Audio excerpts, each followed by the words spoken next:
नमस्कार दोस्तों, जैसा कि आज 10 मार्च तो 10 मार्च को आपका एसएसएल का फर्स्ट शिफ्ट का एग्जाम आपका समाप्त हो गया है। तो फर्स्ट शिफ्ट में पूछे गए 25 जीके जिसके प्रश्न से अधिकतम रेल प्रश्न मिल गए, तो उन सभी प्रश्नों को देखेंगे विथ एक्स्ट्रा फैक्ट के साथ। चलिए वीडियो को शुरू करते हैं बिना किसी देरी के। तो दोस्तों, आज का जो हमारा पहला प्रश्न है वह है कि भारतीय संविधान की किस अनुसूची में दल बदल विरोधी कानून दिया गया है। ठीक है, तो दोस्तों इसका जो राइट आंसर है आपका सही उत्तर 10वीं अनुसूची हो जाएगा। ठीक है, दल बदल जो कानून का प्रावधान है आपके भारतीय संविधान के 10वीं अनुसूची में है। इसके अलावा भारतीय संविधान की 10वीं अनुसूची में दल बदल के आधार पर संसद और राज्य विधायिका के सदस्यों की अयोग्यता से संबंधित प्रावधानों से संबंधित है। भारतीय संविधान की 10वीं अनुसूची में दल बदल विरोधी कानून दिया गया है। ये आपका 30 जनवरी 1985 को लोकसभा द्वारा पारित हुआ था, 31 जनवरी 1985 को राज्यसभा द्वारा पारित हुआ था और 15 जनवरी 1985 को राष्ट्रपति के द्वारा अनुमोदित किया गया था। भारतीय संविधान के 52वें संशोधन के जरिए भारतीय संविधान में आपकी 10वीं अनुसूची को जोड़ा गया था। और भारतीय संविधान की 7वीं अनुसूची की बात करेंगे, जिससे कि आपका हर दिन एक प्रश्न बन रहा है। वो आपका संघ और राज्यों के बीच संघ सूची, राज्य सूची और समवर्ती सूची की शक्तियों का विभाजन से संबंधित है। ठीक है, जिसको हम लोग अभी नेक्स्ट क्वेश्चन में देखने वाले हैं। इसके अलावा भारतीय संविधान का जो 8वीं अनुसूची है वो भारतीय संविधान के द्वारा मान्यता प्राप्त आधिकारिक भाषाओं से संबंधित है। वर्तमान में भी आपके 22 भाषा हैं, लेकिन मूल संविधान में आपके 14 भाषा थी 8वीं अनुसूची में। इसके अलावा भारतीय संविधान का जो 9वीं अनुसूची है वो आपका भूमि सुधारों से संबंधित प्रावधानों का उल्लेख किया गया है, जो कि आपका कल ये क्वेश्चन शायद आपका पूछा भी गया था। ठीक है, चलिए अगला क्वेश्चन की ओर बढ़ते हैं। अगला जो क्वेश्चन है, जबलपुर किस नदी के किनारे स्थित है। जबलपुर की बात करेंगे तो जबलपुर आपका नर्मदा रिवर के किनारे स्थित है। ये मध्य भारत की एक नदी होने के साथ साथ भारतीय उपमहाद्वीप की 5वीं सबसे लंबी नदी है। कौन? तो नर्मदा नदी। इसके साथ ही इससे मध्य प्रदेश की जीवन रेखा भी कहा जाता है नर्मदा नदी को। गोदावरी और कृष्णा नदी के बाद भारत के अंदर बहने वाली यह तीसरी सबसे बड़ी नदी है, जिसे रेवा के नाम से भी जाना जाता है। और जबलपुर की बात करेंगे तो जबलपुर भारत के मध्य प्रदेश राज्य का एक प्रसिद्ध शहर है, सिटी है। इसे मध्य प्रदेश की न्यायिक राजधानी के नाम से जाना जाता है। इतना ही नहीं, इसे मध्य प्रदेश का संस्कार धानी भी कहा जाता है। ठीक है, तो आपका राइट आंसर नर्मदा नदी हो जाएगा। ठीक है, एक क्वेश्चन देखिए पूछा गया था 2022 में पाकिस्तान के प्रधानमंत्री कौन बने हैं। तो 2022 की बात करेंगे दोस्तों, तो पाकिस्तान के जो प्रधानमंत्री बने हैं शहबाज शरीफ जी बने हैं। तो आपके राइट आंसर शहबाज शरीफ हो जाएंगे। इससे पूर्व जो प्रधानमंत्री थे इमरान खान थे, उनको हटाकर आपके प्रधानमंत्री बन चुके हैं शहबाज शरीफ। इसके अलावा पाकिस्तान के राष्ट्रपति की बात करेंगे वर्तमान में, तो ये दोस्तों आपका मनमोहन हुसैन है, जो कि आपका पाकिस्तानी कपड़ा व्यापारी हैं और राजनेता है, जो कि वर्तमान में पाकिस्तान के राष्ट्रपति भी हैं। भारत के परिदृश्य में बात करेंगे तो भारत के जो आपके प्रधानमंत्री हैं वो आपके नरेंद्र मोदी जी हैं। इसके अलावा बात करेंगे आपके राष्ट्रपति की, तो ये दोस्तों आपके हाल ही में बने हैं द्रौपदी मुर्मू जी, आपके भारत के 15वें राष्ट्रपति। ठीक है, इसके अलावा उपराष्ट्रपति की बात करेंगे भारत के परिदृश्य में, तो उपराष्ट्रपति आपके जगदीप धनखड़ बने हैं, जो कि आपके 14वें नंबर के हैं। इसके अलावा वित्त मंत्री की बात करेंगे तो निर्मला सीतारमण जी आपके वर्तमान में वित्त मंत्री हैं। रक्षा मंत्री की बात करेंगे तो राजनाथ सिंह है। गृह मंत्री की बात करेंगे तो आपके अमित शाह जी हैं। इसके अलावा अमित शाह जी के पास सहकारिता मंत्रालय भी आपके अमित शाह जी के पास ही है। खेल मंत्री की बात करेंगे तो कि आपके अनुराग ठाकुर शायद आपके खेल मंत्री हैं। इसको एक बार डिस्कस कर लीजिएगा आप लोग कमेंट सेक्शन में। तो चलिए आगे बढ़ते हैं। अगला क्वेश्चन है, मोहिनीअट्टम किस राज्य का शास्त्रीय नृत्य है। मोहिनीअट्टम की बात की जाएगी दोस्तों, तो मोहिनीअट्टम या मोहिनीअट्टम दक्षिण पश्चिम भारत के केरल राज्य का एक अर्धशास्त्रीय नृत्य है। तो आपका राइट आंसर क्या हो जाएगा? केरल हो जाएगा। इसकी जो उत्पत्ति आपकी मानी जाती है वो आपका 16वीं शताब्दी में मानी जाती है। इसके अलावा मोहिनी के रूप में विष्णु के पुनर्जन्म में महिलाओं के द्वारा हिंदू भगवान के द्वारा यादों में यह नृत्य है जो कि किया जाता है। इसके अलावा बात करेंगे तो डॉक्टर सुनंदा नायर मोहिनीअट्टम में मास्टर डिग्री हासिल करने वाली भारत की पहली महिला बन गई है। जो दोस्तों आपका यह प्रश्न पूछा जाता है कौन से विश्वविद्यालय से, तो उन्होंने मुंबई विश्वविद्यालय से मोहिनीअट्टम में आंतरिक गीतात्मक नारीवादी में पीएचडी थीसिस है जो कि पूरा किया है। ठीक है, इसके अलावा बात करेंगे दोस्तों आपके वर्तमान में भारत में आपके 8 शास्त्रीय नृत्य है, ठीक है। तो 8 शास्त्रीय नृत्य कौन कौन से है? तो आपका तो पहला मोहिनीअट्टम है, जो कि दोस्तों आपका केरल का है। इसके अलावा केरल का एक और आपका शास्त्रीय नृत्य है, वो आपका कथकली है। इसके साथ ही साथ आपका भरतनाट्यम है, जो कि आपका तमिलनाडु का शास्त्रीय नृत्य है। कुचिपुड़ी ये आपका आंध्र प्रदेश का शास्त्रीय नृत्य है। इसके अलावा उड़ीसी की बात करेंगे तो ये आपका उड़ीसा का है। मणिपुर की बात करेंगे तो ये आपका मणिपुर का शास्त्रीय नृत्य है। इसके अलावा कथक का है, जो कि आपका उत्तर प्रदेश का शास्त्रीय नृत्य है। और सतरिया है, जो कि आपका असम का शास्त्रीय नृत्य है। कथक से भी रिलेटेड दोस्तों आज की शिफ्ट में आपका प्रश्न बना था, जो कथक है वो आपका कौन से भारत का शास्त्रीय नृत्य है? उत्तर भारत, पूर्व भारत, पश्चिम भारत या दक्षिण भारत? तो कथक की बात करेंगे दोस्तों तो ये आपका उत्तर भारत का शास्त्रीय नृत्य है, जो मुख्य तौर पे आपके उत्तर प्रदेश, राजस्थान में आपका किया जाता है, ठीक है। तो आपका कथक से भी ये प्रश्न बना था। बात करें दोस्तों शास्त्रीय नृत्य में, शास्त्रीय नृत्य किस नृत्य को आपको दर्जा दिया जाता है? तो शास्त्रीय नृत्य उस नृत्य को दर्जा दिया जाता है जो कि दोस्तों आपका लुप्त प्राय होने वाला होता है। जो डांस आपका लुप्त होने वाला रहता है उसी को शास्त्रीय नृत्य का दर्जा है जो कि दिया जाता है।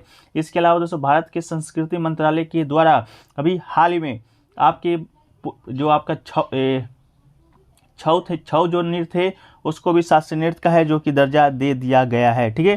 तो ये भी दोस्तों आप याद रखिएगा। छऊ की बात करेंगे तो यह इसको पूर्वी भारत के श्रेणी में अभी रखा गया है, ठीक है। एक क्वेश्चन लेके पूछा गया था, निम्न में से कौन समवर्ती सूची का विषय नहीं है? अभी हम लोग ने ऊपर डिस्कस किया था कि भारतीय संविधान के 7वीं अनुसूची में आपके संघ सूची, राष्ट्र सूची और समवर्ती सूची का प्रावधान है। राष्ट्र सूची का विषय में जो कानून दिए गए हैं उन पर आपके राज्य सरकार को कानून बनाने का अधिकार है। इसके अलावा संघ सूची के विषय का कानून आपके केंद्र सरकार को कानून बनाने का अधिकार है। वहीं पर बात करें समवर्ती सूची का, तो समवर्ती सूची में दोस्तों आपका जो कानून है वो राज्य सरकार भी बना सकता है और केंद्र सरकार भी बना सकता है, ठीक है। और समवर्ती सूची की बात करेंगे तो ज्ञात रहे कि 42वां संविधान संशोधन अधिनियम 1976 के तहत 5 विषय को राज्य सूची से समवर्ती सूची में आपको शामिल किया गया था।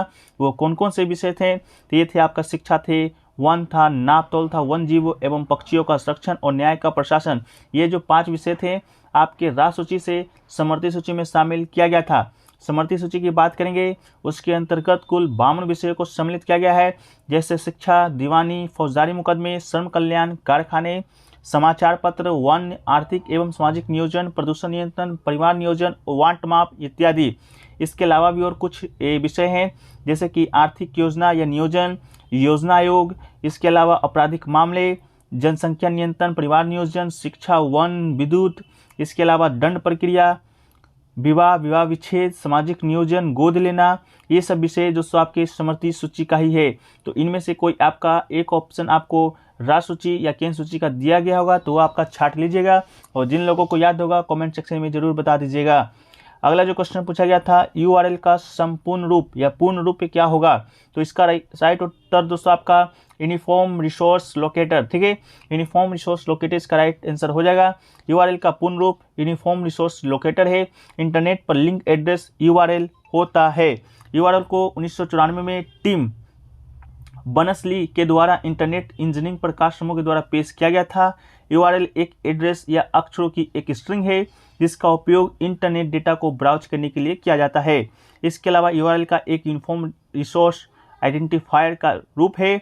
URL में जानकारी शामिल होती है, ठीक है।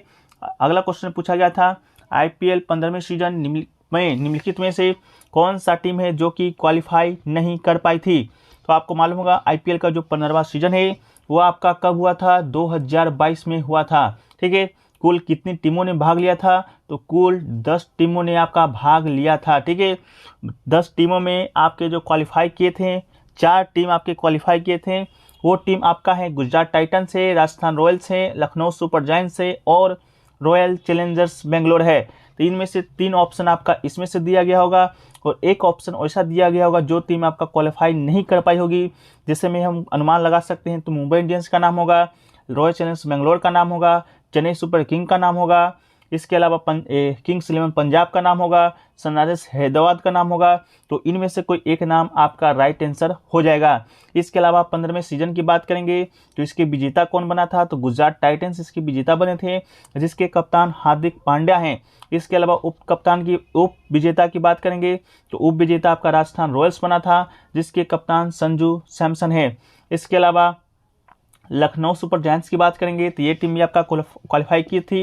ये लखनऊ सुपर जायंट्स के कप्तान आपके के राहुल थे और रॉयल चैलेंजर्स बेंगलोर के कप्तान कौन थे, तो फाफ डू प्लेसिस। ठीक है, इसके अलावा जो गुजरात टाइटंस और लखनऊ सुपर जायंट्स है ये आपका 15वें सीजन में दो नए टीम थे। पहले आपके 8 टीमों का ये आईपीएल होता था, लेकिन आईपीएल 15वां जो 2022 में आपका हुआ था वो दोस्तों आपका कुल 10 टीमों का खेल बन गया था। ठीक है, तो ये दोस्तों आपका आईपीएल 15वें सीजन से रिलेटेड कुछ एक्स्ट्रा फैक्ट थे। अगला क्वेश्चन है कि पूछा गया था फीफा बास्केटबॉल विश्व कप का खिताब किस देश ने जीता है, अमेरिका, जापान, चीन या भारत। तो अब हाल ही में जो आपका FIBA का बास्केटबॉल का जो विश्व कप हुआ है वो आपका महिलाओं का हुआ है। ठीक है, तो मेरे ख्याल से आपका महिलाओं का ही पूछा गया होगा। तो इसका जो विजेता है आपका संयुक्त राज्य अमेरिका है। सिडनी सुपरडोम ऑस्ट्रेलिया में अंतर्राष्ट्रीय बास्केटबॉल महासंघ FIBA महिला बास्केटबॉल विश्व कप जीतने के लिए चीन को 83-61 से हराया था। ठीक है, तो आपका संयुक्त राज्य अमेरिका इसका राइट आंसर हो जाएगा। और उप विजेता की बात करेंगे तो चीन था। अमेरिका ने लगातार चौथा और कुल 11वां खिताब आपका जीता है। पेरिस 2024 ओलंपिक में खेल में भी एक स्थान है जो कि पक्का कर लिया है। ये दोस्तों आपका महिलाओं का पूछा गया होगा तो ये आपका अमेरिका हो जाएगा। इसके अलावा पुरुषों का हुआ था आपका 2019 में, जिसके विजेता था आपका स्पेन। ठीक है, तो बताइएगा आपका क्या क्वेश्चन है जो कि पूछा गया था। एक क्वेश्चन लेके पूछा गया था खेलो इंडिया यूथ गेम्स में हरियाणा ने कितने पदक जीते हैं। तो खेलो इंडिया यूथ गेम्स की बात करेंगे दोस्तों तो खेलो इंडिया यूथ गेम्स का जो 5वां संस्करण है आपके मध्य प्रदेश में आयोजित हुआ था। कल भी ये क्वेश्चन पूछा गया था कि मध्य प्रदेश के कितने शहर में आयोजित हुए थे, तो उसका राइट आंसर 8 था। तो 5वां संस्करण आपके मध्य प्रदेश में आयोजित हुआ था।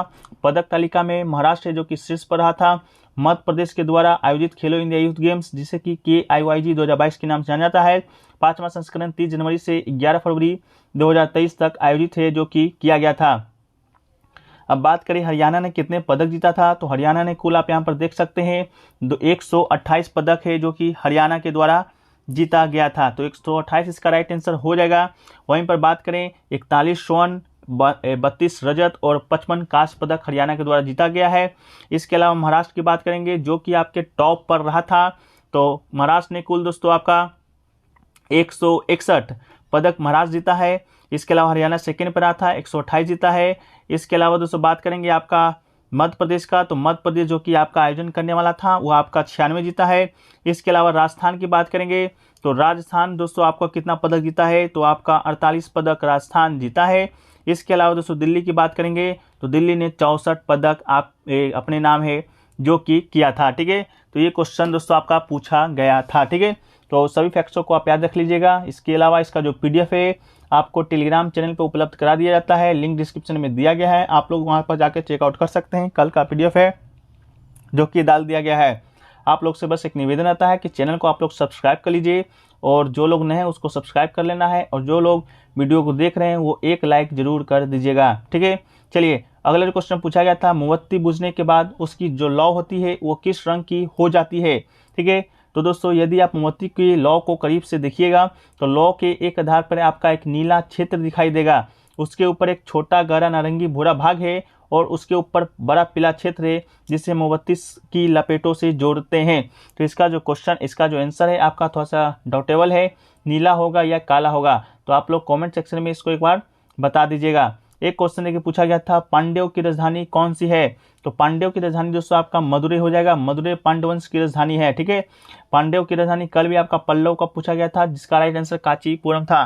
तो कल ही के जो एक्स्ट्रा फैक्ट्स हैं हमने PTM में शामिल कर दिया था सभी राजवंशों की राजधानियां, तो उसमें आपका पांड्यों को भी शामिल किया गया था। आप लोग जाकर वहां से चेकआउट भी कर सकते हैं।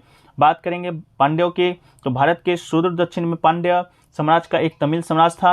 14वीं शताब्दी के मध्य तक पांड्यन राजवंश की राजधानी मदुरै थी और कोरकाई पांड्य की राजधानी बंदरगाह भी था।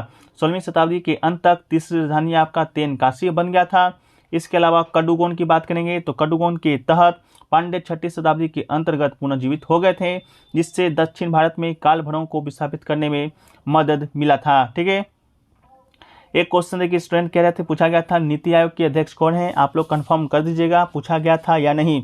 तो नीति आयोग की बात करेंगे तो इसके जो अध्यक्ष होते हैं नरेंद्र मोदी, भारत के जो प्रधानमंत्री होते हैं वही अध्यक्ष होते हैं। इसके अलावा नीति आयोग की फुल फॉर्म बात करेंगे तो national institution for transforming India, Bharat सरकार का एक प्रबुद्ध मंडल है जिसका जो गठन है आपका 1 जनवरी 2015 को किया गया था योजना आयोग के स्थान पर। इसका जो मुख्यालय है आपका नई दिल्ली में पड़ता है। इसके अलावा केंद्र सरकार ने नीति आयोग के जो मुख्य कार्यकारी अधिकारी यानी कि CEO नियुक्त किया है वो आपका BBR सुब्रमण्यम को नियुक्त किया है, ठीक है। तो आपके पहले परमेश्वर अय्यर थे, अब आपके BBR सुब्रमण्यम बन गए हैं। इसके अलावा नीति आयोग में एक उपाध्यक्ष भी होते हैं जो कि आपके वर्तमान में सुमन बेरी हैं, ठीक है। तो नीति आयोग से आपका इतना ही प्रश्न है जो कि हर बार बनता है और हर बार बनेगा। इसके अलावा एक क्वेश्चन पूछा गया था PFI, ठीक है। PFI यानी कि पॉपुलर फ्रंट ऑफ इंडिया को कितने सालों तक बैन किया गया है। तो PFI की बात करेंगे दोस्तों तो PFI का तो फुल फॉर्म हमने आपको बता दिया, पॉपुलर फ्रंट ऑफ इंडिया। ये आपका भारत का एक इस्लामिक गठबंधन था। इसके अलावा पॉपुलर फ्रंट ऑफ इंडिया एक भारतीय मुस्लिम राजनीतिक संगठन था जो मुस्लिम अल्पसंख्यकों राजनीति की एक चरमपंथी और विशेष शैली में संलग्न था, हिंदुत्व समूह से लड़ने के लिए गठित। इससे भारतीय गृह मंत्रालय के द्वारा गैर कानूनी गतिविधि रोकथाम अधिनियम UPA के तहत 28 सितंबर 2022 को 5 साल के लिए प्रतिबंधित कर दिया था, ठीक है। तो इसका राइट आंसर क्या हो जाएगा, 5 साल इसका राइट आंसर आपका हो जाएगा, ठीक है। इसके अलावा पीपुल फ्रंट ऑफ इंडिया की बात करेंगे तो ये आपका 22 नवंबर 2006 को 3 मुस्लिम संगठनों से मिलकर बना था। इनमें आपका केरल का नेशनल डेमोक्रेटिक फ्रंट था, कर्नाटक का फोरम ऑफ डिग्निटी और तमिलनाडु का मनिता नीति पसरई साथ आए थे। PFI खुद को एक गैर लाभकारी संगठन है जो कि बताता था, लेकिन अब इसे 5 साल के लिए बैन कर दिया गया है 28 सितंबर 2022 को, ठीक है। तो ये सभी क्वेश्चन दोस्तों आपके आज के फर्स्ट शीट में पूछे गए हैं जो कि आपका 100% रियल है, आप कहीं से भी मिला सकते हैं, ठीक है।